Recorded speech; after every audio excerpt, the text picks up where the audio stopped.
আসসালামু আলাইকুম বন্ধুরা, আশা করি সবাই ভালো আছেন। সবাইকে স্বাগতম নতুন আরেকটা ভিডিওতে।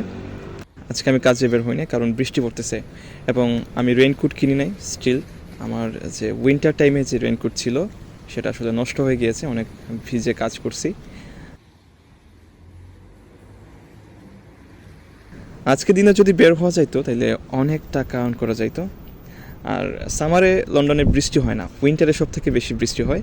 এই জন্য আর কি সামারে বৃষ্টি হচ্ছে কি প্রেডিক্টেবল, আনএক্সপেক্টেড একটা জিনিস। কিন্তু এই আনএক্সপেক্টেড দিনেই যদি বৃষ্টিতে ভিজে কাজ করা যাইতো তাহলে huge amount of money earn করা যাইতো। কেন?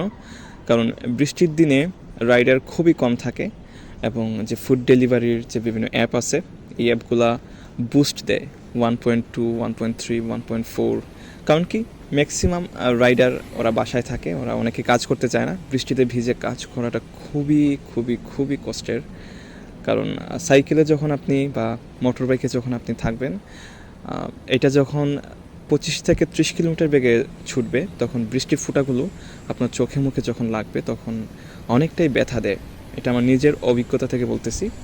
কিন্তু আপনি যদি বৃষ্টির ব্যথা উপেক্ষা করে কাজ করতে পারেন তাহলে আপনি মোটা অঙ্কের টাকা বানাতে পারবেন একদিন কাজ করেই। আর আমার হাইস্ট হচ্ছে গিয়ে বৃষ্টির দিনে কাজ করে প্রায় নিয়ারলি 20,000 টাকার মতো আমি একদিনে আর্ন করছি। এটা হচ্ছে হাইস্ট।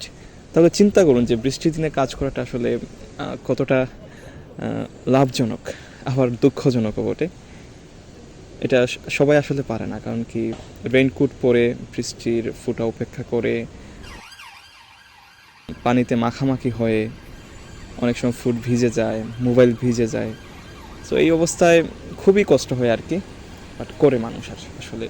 তো এই হচ্ছে ভিডিওতে মূল মেসেজটাই হচ্ছে এইটা, যে বৃষ্টির দিনে যদি কাজ করা যায় তাহলে ফুড ডেলিভারি করে দিনে 20,000 টাকা আর্ন করা যায় এইটা।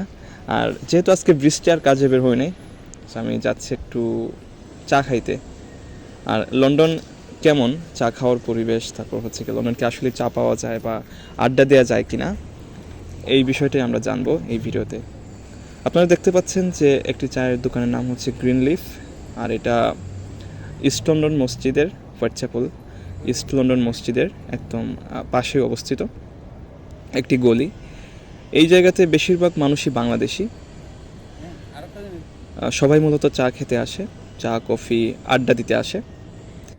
এই জায়গাতে আসলে আপনার বাংলাদেশি কমিউনিটির সাথে আপনি মিশতে পারবেন, বাংলাদেশি মানুষ, তারপর দেশি দেশি একটা ফিল পাওয়া যায়, যেরকমটা আমরা বিভিন্ন চায়ের দোকানে, পাড়ার বিভিন্ন চায়ের দোকানে যে ফিলটা পাই। এই যে দেখুন বাংলাদেশি বিভিন্ন চিপস আছে, তারপর বাংলাদেশি সব পণ্য, মোটামুটি রকমের সব পণ্যই আছে।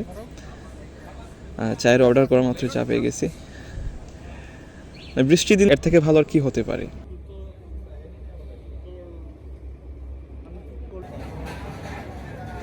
সো ধন্যবাদ সবাইকে ভিডিওটা দেখার জন্য। দেখা হবে পরবর্তী কোনো ভিডিওতে। ভালো থাকুন সবাই।